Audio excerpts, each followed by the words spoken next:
Before Nintendo became Nintendo, it was a card company that began in 1889 by producing traditional Japanese playing cards. When longtime president Hiroshi Yamauchi took over the family business in the 1940s, he tried to figure out a way to extend the company's reach. He secured a partnership with the Walt Disney Company to start creating Western-style playing cards with Disney characters. However, by the 1960s, people were no longer interested in playing cards. The Japanese gravitated toward other hobbies, like arcade games and bowling. In a desperate attempt to stay afloat, Nintendo sold everything. Literally everything, including a toy vacuum cleaner. Gunpei Yokoi joined Nintendo in 1965, when the company wasn't at all involved in video games.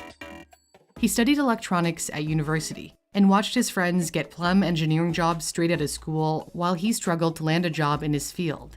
He was adamant that he wouldn't need to leave Kyoto to do it. It just so happened that Nintendo's headquarters were in Kyoto.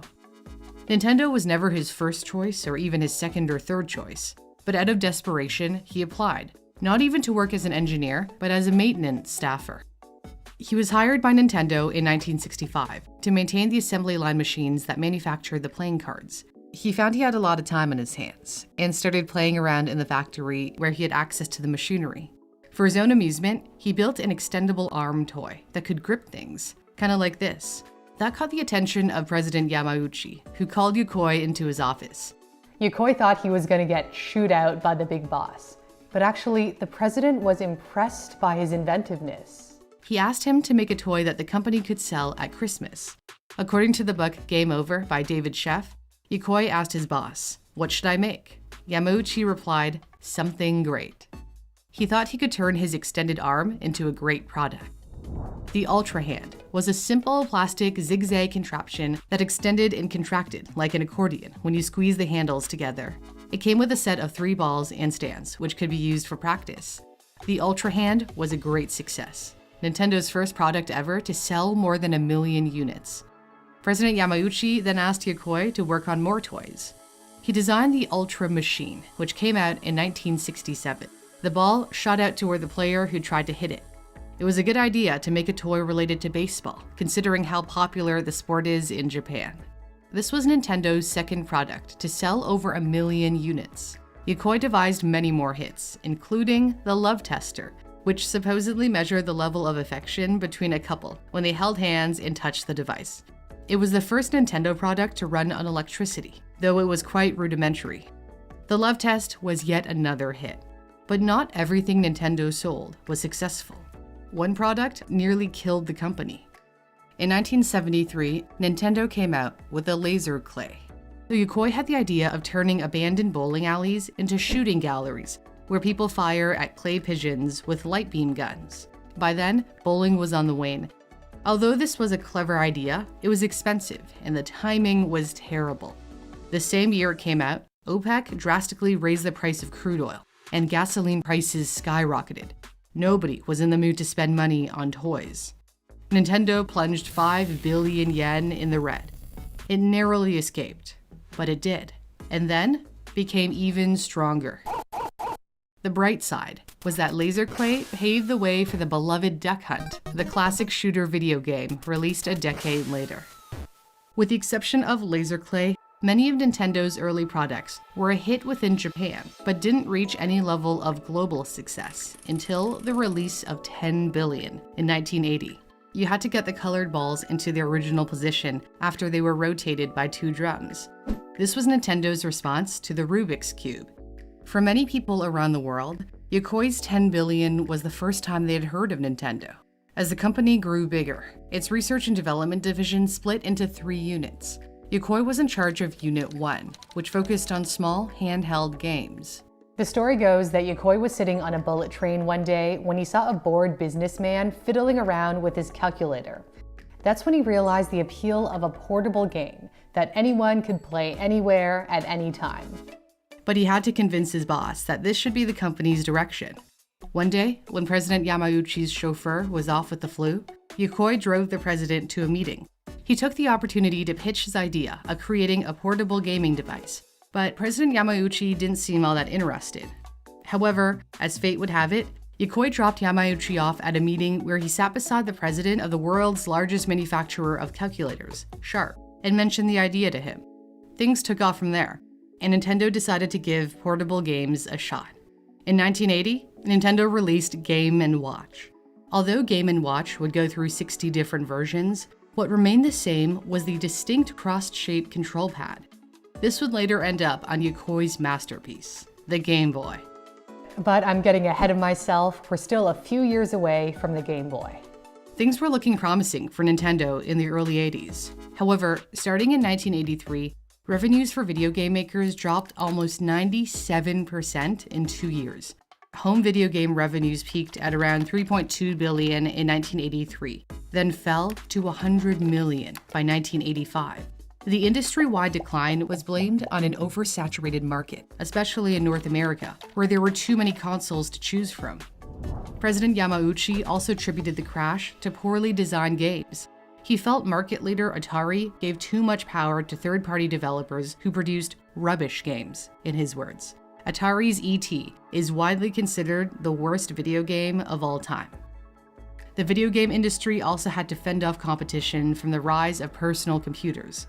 Store owners questioned whether video games were just a passing fad that would eventually flame out. Then, in 1985, Nintendo released the Family Computer, also known as the Nintendo Entertainment System. President Yamauchi wanted a simple video game console, and that's exactly what Nintendo's offered. It started running as soon as you turned it on, and if there was a problem, all you had to do was press the reset button. To avoid Atari's mistake of poorly designed games, Nintendo strictly controlled third-party development. It introduced a lockout chip so that any unauthorized games would be locked out. They couldn't be played. The company also decided that approved video games would carry the official Nintendo seal. Nintendo managed to win back the public's trust, and the gaming industry started to recover. By 1989, Nintendo dominated the market, earning $2.5 billion in revenue a year and around 70% of North America's video game market share, largely thanks to the stunning success of Super Mario Bros. Yokoi would personally mentor the game's designer, Shigeru Miyamoto. Yokoi convinced him to give Mario superhuman qualities, like the ability to fall from any height unharmed. Super Mario Bros. Helped Nintendo wipe out its competitors. The mustachioed plumber with overalls and a red cap was such a hit that Mario became Nintendo's official mascot. Instead of sitting pretty with the success of the console, Nintendo reinvented itself further when Yokoi invented his greatest success. The bulky gray brick won the hearts of the world upon its release in 1989. When Yokoi started to design the Game Boy, he implemented a development philosophy called lateral thinking with withered technology, which means innovative ideas can lead to new products using pre-existing technology as opposed to cutting-edge technology. Yokoi's goal was to build a product that was inexpensive enough to mass produce so that it was affordable for consumers, and it also had to be fun, of course. Nintendo decided to use a monochrome LCD screen instead of color because the battery life lasted longer, and it was easier to see under direct sunlight, which allowed people to enjoy playing outdoors. It wasn't perfect. The screen had a green tint, and the characters were always very blurry. Yokoi agonized over that small screen, and at one point was so stressed that he stopped eating and was diagnosed with acute malnutrition. He recalled, "I considered it my biggest failure. At one point, I honestly contemplated suicide." Yet, what he considered his biggest failure turned out to be his greatest success. What Yokoi didn't realize then was that people are okay with imperfections. Kids didn't really care about the specs. They just wanted a fun, highly addictive, portable game. By the way, the big difference between the Game Boy and Game & Watch is that Game & Watch could only play one game, whereas you could swap out the cartridges on the Game Boy and play whatever game you wished. The Game Boy sold 1 million units in the US in just a few weeks, and would go on to sell nearly 120 million units in total, worldwide. So when Yokoi left the company in 1996 to start his own gaming company, people were shocked. Japanese executives tended to stay at one company for life. Some speculated that he was fired. Also, the follow-up to the Game Boy was a commercial failure. The Virtual Boy was costly and uncomfortable to wear. Yokoi was 55 years old when he started Kodo Laboratory, which eventually released a handheld gaming console called WonderSwan in partnership with Bandai in order to compete with the Game Boy. But Yokoi would never see WonderSwan hit the market because tragedy struck. On October 4, 1997, he was a passenger in a car that rear-ended a truck on an expressway about 200 miles northwest of Tokyo. When Yokoi and the driver, a business associate, got out to examine the damage, another car struck them, killing Yokoi.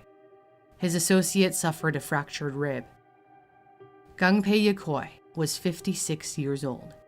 His tombstone is inscribed with the dates of his top creations.